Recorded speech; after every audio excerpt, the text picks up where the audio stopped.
Halloween was back in Sidelick Town. There was no moon in this world, so it would be pitch black. The Licks liked it, though. Good scares now and then are fun. But Gary hated Halloween. Scissors and stencils, it happens every year, whined Gary. I buy tons and tons of candy to sell since you won't buy fruit for now, and you greedy kids just scarf my hard work down. That's not why you should hate Halloween, said Ray. Think of the spirits that come out at night. And it's not just Halloween, chortled Tommy. There's a ghost about every Wednesday night. Actually, said Timmy, that's Billy. He gets tangled in the sheets every Wednesday night. There's bad nights. But Halloween, began Ray, has a ghost, a vampire, and a witch brewing evil potions in a secret cave. Beware, Pop, teased Oscar. Beware! Gary rolled his eyes. Ray, Tommy, and Oscar just walked away laughing. Suddenly, Jeff had an idea.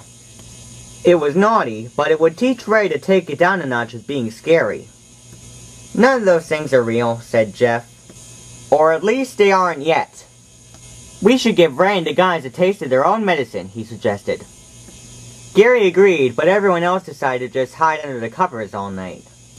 Billy certainly wanted to silence Ray and his buddies, but he did not want to be out at this hour after that story. Here's what we'll do, started Jeff. I'm gonna get my vampire teeth and be the vampire. You sell flour, right? He asked. Well, yes, responded Gary. Are you suggesting... Yes, I am, Jeff smiled. You want to make Oscar more respectable, right? So Gary got a bag of flour and dumped it over his head. He glanced over and saw Ray, Tommy, and Oscar having a Halloween party with Mac at the Grease Galley. He made the scariest ghost noises possible. Cool, giggled Oscar. You were right about the ghost. Yeah, I guess so, muttered Ray. Tommy and Oscar laughed like hyenas, and Ray chuckled nervously. Until Gary snuck up behind them and grabbed Oscar. Yikes, cried Oscar. It's got me! The trio dashed off. They noticed the white flour marks on Oscar. Oh no, screeched Oscar. It's turning me into a ghost. Ray and Tommy were spooked. Just then, Jeff popped out with a vampire's cape. They all screamed.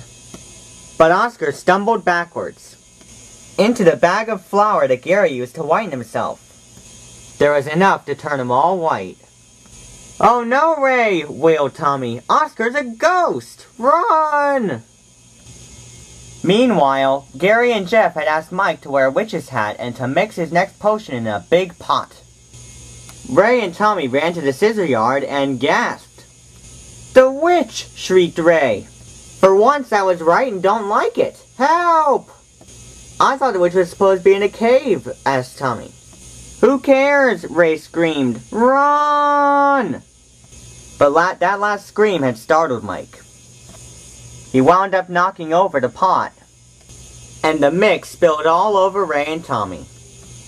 It wasn't finished, so it had no other effect than staining their clothes. They all met up in town and slumped home. On their way, they saw Mike, Jeff, and Gary standing in a line. They were all normal again. What's wrong with all of you? Snickered Gary. You look as if you've seen a ghost, a vampire, and a witch. Ray, Tommy, and Oscar all looked at each other, and they scowled for all the next day.